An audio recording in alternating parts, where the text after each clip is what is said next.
All right, as some of you may be aware, President Obama went to Flint, Michigan yesterday and met with the mayor of Flint, Karen Weaver, governor of Michigan, Rick Snyder, and a bunch of the people, residents from Flint. Obama should have been there 6 months ago, okay, when the gravity of this problem was exposed. One thing about a presidential visit, it focuses like a laser, the spotlight on a situation, and once that light is shined, normally that situation gets resolved. In this particular case, I have an issue with President Obama not getting there immediately. And then he was in Detroit last month addressing issues in Detroit. He should have made a side trip to Flint at that point. The people of Flint were at that Detroit meeting, town hall, whatever you want to call it, and they were screaming blue murder, what about Flint? And his response was, well, he was in Detroit and he was not able or willing to discuss the Flint situation. Well, to me, that's chicken shit, okay?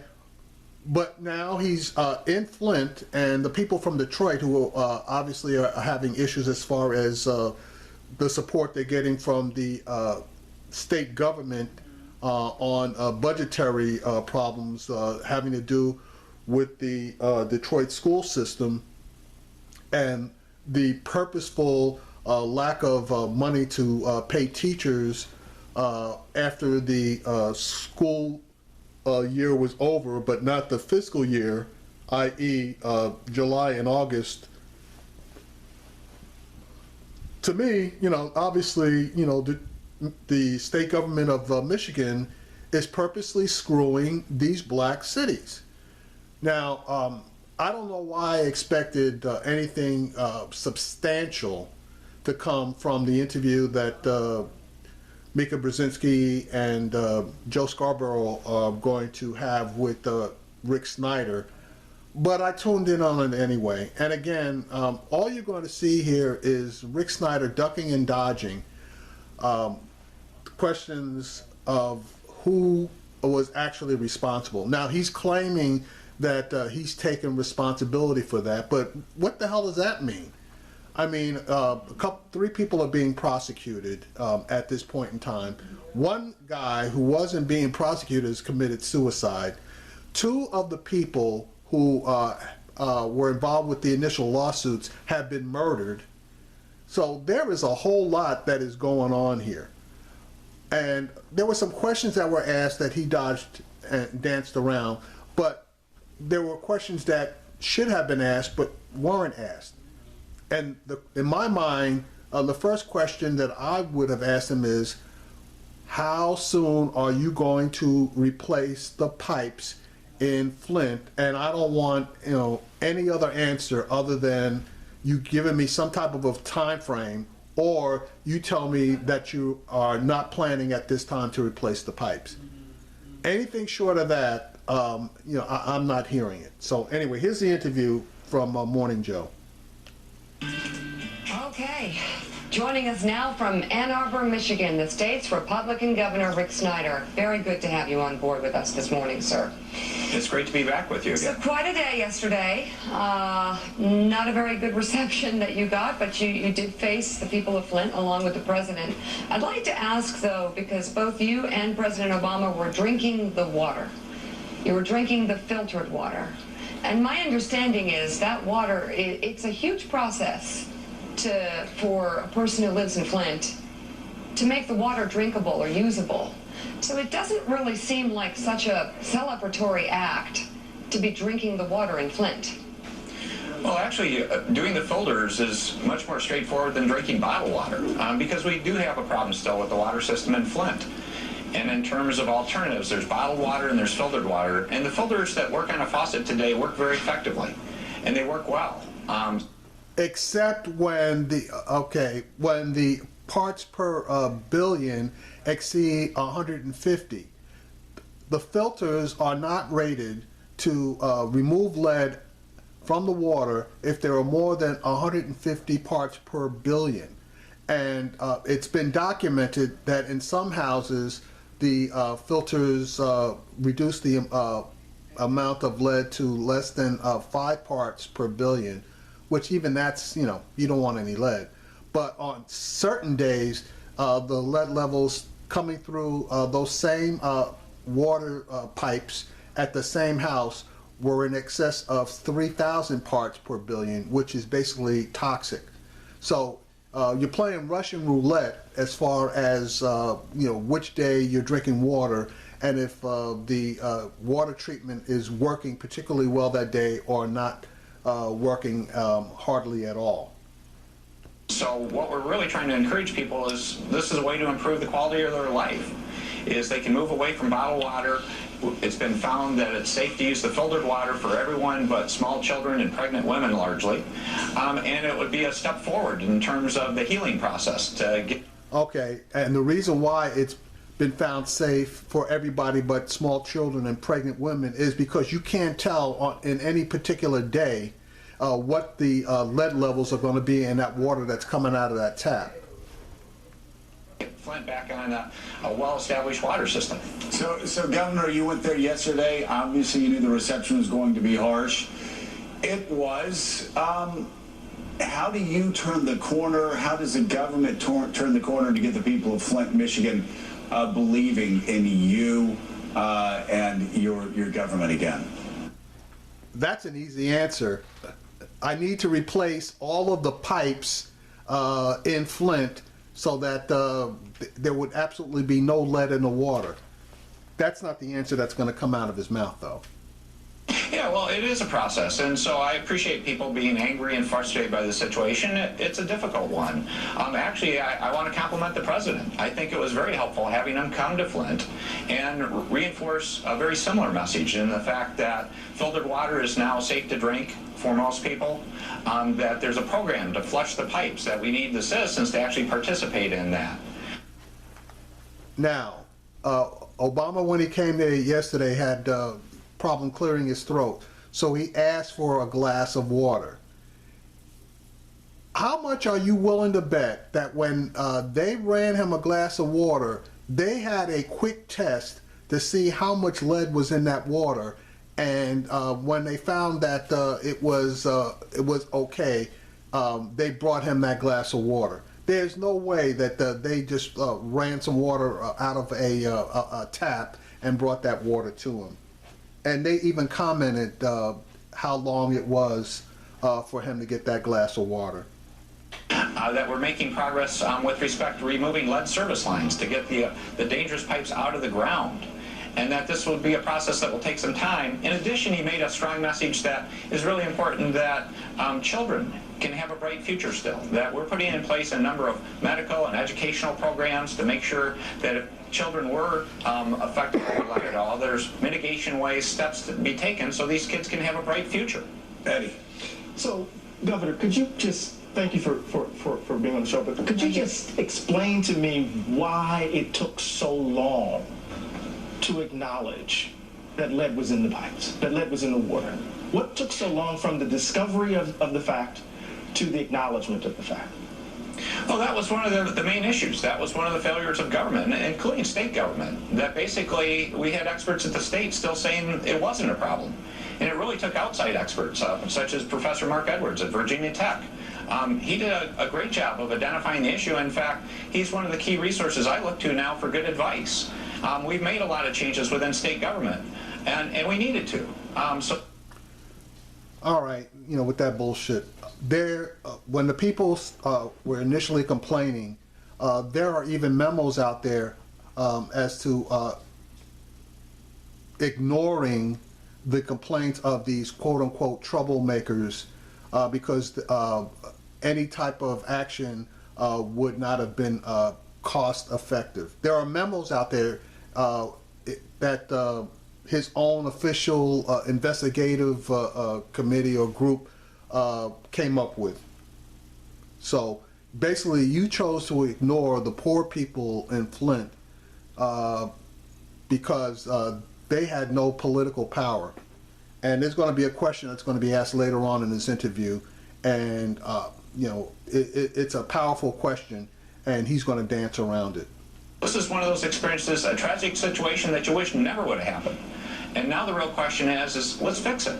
So that's where it's been a focus, and again, having the president come to town was a positive step in my view, because it shows that we need the city, we need the county, we need the state, and we need the federal government all agreeing that let's not spend time on the historical questions, but let's solve this problem by working together. That's the way government should work. Right. Okay. So government. What about your culpability? What role did you play? Well, again, this is where there's lots of investigations, but I got up in front of the entire state and in front of the people of Flint to say there are people that worked for me that didn't use common sense. That there's investigations still going on, and if someone's working for you, you should take responsibility for that, and I have. And I've put a focus in on fixing the problem. Willie Geist. Governor, the EPA received the first complaints 2 years ago. In 2014, there were families saying that their children were sick, that they couldn't drink the water, they couldn't bathe in the water. Between your office and the EPA, what happened to those complaints 2 years ago, and why weren't they addressed immediately if people were sick in one of your major cities? Well, that is one of the issues that we're going through. Again, when you say people were sick, again, it wasn't in terms of sickness per se. It was in terms of the lead is the key issue here. And that took some time to come out. And again, that's where the government was too slow in identifying it, particularly state government. We talk about the state. All right, let's stop here. People were sick, and he moved away from the sickness side of it, but people were actually sick. They were all kinds of skin disorders. They were internal disorders. People were actually sick, and he's sitting up here trying to say that people weren't actually sick. What the hell is sick? Sick is you have health issues. And health issues were being reported, and your people were purposely ignoring them because the people of Flint, quote unquote, weren't worth it. And you focused on the state government here, but again, the Environmental Protection Agency had information, the federal government, that there was lead in the water, and they suppressed those findings. Why? Well, I'm not going to answer questions for the EPA. I mean, the way I view it today is I'm not in a position, and I don't want to be in that position of saying my goal is not to go criticize somebody else about the past. My goal is to say, how do we solve the problem for the people of Flint moving forward? Mm-hmm. And that's about all of us working together, because there are multiple investigations that have happened and are happening to look at the past. And I'm cooperating with all of those. I hope everyone is, because let's get to the bottom of that. But at the same time, the important thing is how do we get better water supplies? How do we help the people of Flint? And the filtered water is a positive step forward. The next step is hopefully get it so it can come right out of the tap like it should. Yeah. All right, that the head of District 5 in Michigan for the EPA, I'm waiting for them to file charges against that lady. All right, she needs to go to jail because she was the one that basically suppressed the report of the field examiner who told her point blank that there were like huge amounts of lead in the water. She suppressed it. In my mind, that's a criminal act, and her ass needs to be prosecuted, and she needs to do some serious jail time. Now, back to solving the problem. You can solve the problem by removing all of the lead pipes in the city of Flint and put the proper pipes in there with the proper connections so that water can once again flow from the tap, because you are reconnected to the Detroit water system, and that water system is 100% A-OK. So you want to fix the problem, swap out the pipes. I don't think, I mean, it's a tough step forward. You can't bathe in it. It's hard. You can bathe in it. Actually, in fact, that's one of the things. Water. You can have filters on all your taps. You can bring bottled water. Micah, that's one of the things that scientific evidence so far says you can use the regular water for bathing. Okay. Well, then you should. There are some who think that you should do that. Let me just say, Let me just ask, given that this is a catastrophe that some say rivals Katrina, Right. why haven't you stepped down? Well, again, if you have people working for you that let you down, that there are multiple failures, again, my view is you don't walk away from things like that. You should take responsibility, and I have. And the value system I was raised under, you want to fix it as much or more than anyone. So my answer is, instead of walking away from it, you solve it. So that's where I'm really focusing on solutions. Yeah, and a solution would have been for you to ride shotgun over pulling the money out of that damn rainy day fund that you have approximately $1 billion in, to get that money down into Flint to replace those damn pipes, and also to give the residents of Flint relief on their water bills until you can get the system actually up and running and the water coming through their taps is drinkable and usable. But that's not something you did. Now, my understanding is they did run through another bill that's going to partially fund some of the services in order to start to replace the pipes, I believe. I'm not 100% sure. I just heard about the passage of a money bill in Michigan yesterday. And I also heard that you guys have now accepted the Medicare upgrade, which is part of the ACA or Obamacare. So yeah, now all of a sudden now there are some positive steps that are being taken, but it's well short of the actions that are needed to make the city of Flint whole again. The president met before your speech yesterday. What did you talk about with him? Well, actually, we met with the mayor also, and we had a good discussion about how we all need to work together. In particular, was the state finding adequate resources to do that. And we've made a huge commitment from the budget. We're putting a lot of resources on the ground. We're committed to doing things. The city and the mayor are working hard to do it, and how we all need to do this hand in hand. And that's a good part of the discussion yesterday, and it was a very constructive discussion. So, again, I appreciate his visit to Flint. Governor, most of the people affected in Flint were poor people, people who don't have a voice politically, people who probably don't have any friends at the government level or who are CEOs. Do you think it's fair to say that if this had happened in Bloomfield Hills, Michigan, that a CEO that you probably know from a cocktail party made a call to you in 2014, this would have been fixed much more quickly? Willie, you have asked the toughest question out of everybody thus far. That's the $364,000 question. And he is not going to give us the right answer, because the right answer is, if the owner of the Detroit Pistons, which has an arena in the town that Willie referenced, had made a call to you about the water being jacked up in that particular area, you would have jumped out of your shoes in order to get the situation checked out and fixed, no matter what it took. But here's the answer that you're going to give. Well, again, people are going to have different opinions on that. What I would say What's is, your opinion, I sir? think I've got a track record of working hard to help our urban areas. Look at Detroit, for example. Oh my God, look at Detroit. You guys have basically tried to destroy Detroit. So bringing Detroit up is a poor example. You guys were the ones that forced them into bankruptcy because, number one, their tax base was being eroded with the people that were moving out, but there were certain revenues that were supposed to come down from the state that you guys withheld until they had no choice but to file bankruptcy. And anybody that disbelieves that, you need to go back and do your own research. But that's one of the contributing factors to Detroit having to file bankruptcy. And number two, looking at the Detroit school system, you guys have been in control of the Detroit school system for the past 10 years. At the point that you took control, because the head of the Detroit school system had embezzled some money, the Detroit school system was operating in a surplus and had just received a revenues from $1 billion bond that they issued in order to fix up all of the Detroit schools.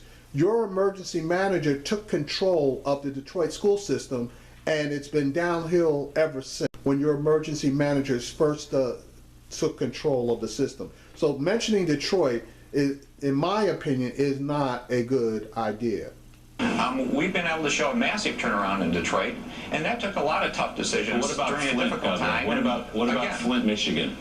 Well, again, Flint, we actually have been doing a lot of good things in Flint. This is a tragic situation that we need to address, and we're on top of it in terms of moving forward. And it's going to take some time to heal, though, because of, again, the trust issue. How long, let me ask you, as far as the water goes, how long until you think it'll be back to normal in Flint? Will people be able to turn their faucets and drink water out of the faucets?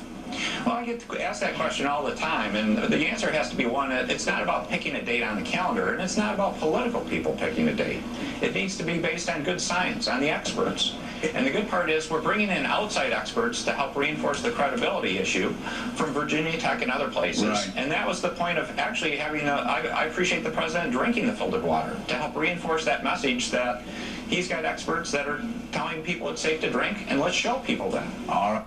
It is a scientific fact that if you replace all of the pipes that have anything to do with lead in the city of Flint, it is scientifically impossible for lead to come out of the taps if there's no lead whatsoever in the system. So if you're going to come up with that bullshit line about basing everything on the science, there's some science for you. Replace the goddamn pipes so that people can get back to their normal lives. Now, I have an issue with President Obama because over in Iraq, they built a water system for one of the towns in Iraq that cost them $565 million. They can build a water system for some town in Iraq, but they can't turn around and take care of U.S. citizens, tax-paying U.S. citizens here in America. That's a bunch of bullshit. Obama should have been in there with the Army Corps of Engineers stripping those goddamn pipes out a year ago when they first really discovered this problem, and we wouldn't be talking about this right now. All right, Governor Rick Snyder, thank you so much for being with us. We greatly appreciate it. Thank you. Thank you. I don't thank them, because it's the same old bullshit that we've been getting for the past year, and there's no telling how long this is going to go on.